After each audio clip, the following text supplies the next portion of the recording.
Yeah, you gotta love these Chinesium ideas they have, isn't it? Oh, let's just chuck a 300L copy headlight onto the bike. How hard can it be? Well, there's the original, sticking out halfway across the fender. Here's a 300 one, which we're trying to tuck in nice, get it back there, but of course, you got all this in behind there, which I've already messed around with, all your wiring loom and everything. And then just to chuck a curved ball on top of that. Oh, I was lucky I paused that there. Ron's just sent me about 500 photos. It was ping, ping, ping, ping. But anyway, where was I? Yeah.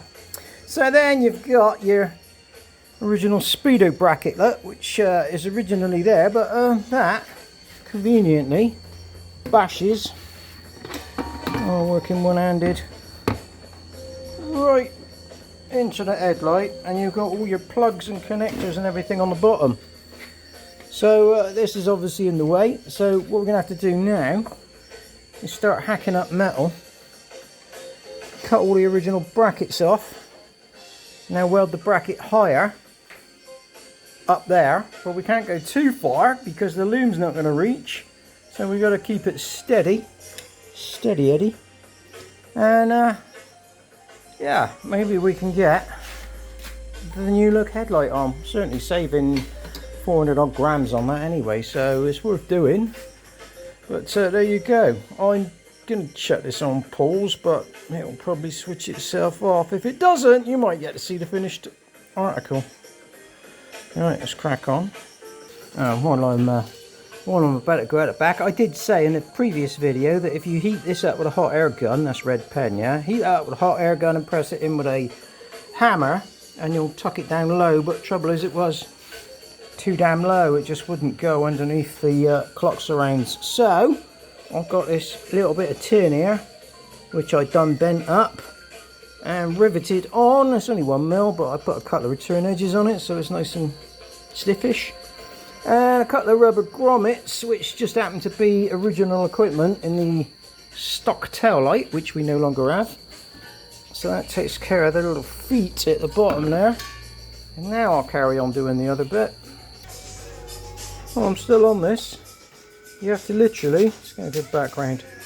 You have to literally cut and shave every bracket. And the only reason I'm leaving these end plates on is so that I can hang indicators on there for the 1 year inspection, because I'm keeping this one road legal.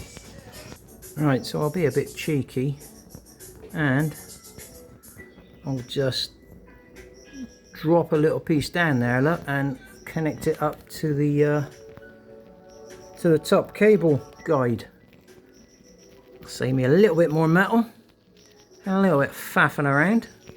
So we're almost there. Nothing's ever straightforward, is it? Look, I can't get the bolt out now. It's hitting on the back side of that bracket. I have trimmed it a little bit, but it's going to need a bit more. So let's go and get that done, because it is coffee time. Right, so just like that, we threw some paint on, put it back in while it's still soaking wet, because that's how you do things, of course. That's now supported there, look, by the top cable guide, and live and direct, let's see what I have achieved. You can't see bugger all. I'm watching what I'm doing, so actually I'm very pleased with that. I am very chuffed with that. It's not going to stay there. Oh, might do. Long shot. There you go. That'll do. So yeah, plug and play. No way. But a couple of hours faffing about, and you can sort it out.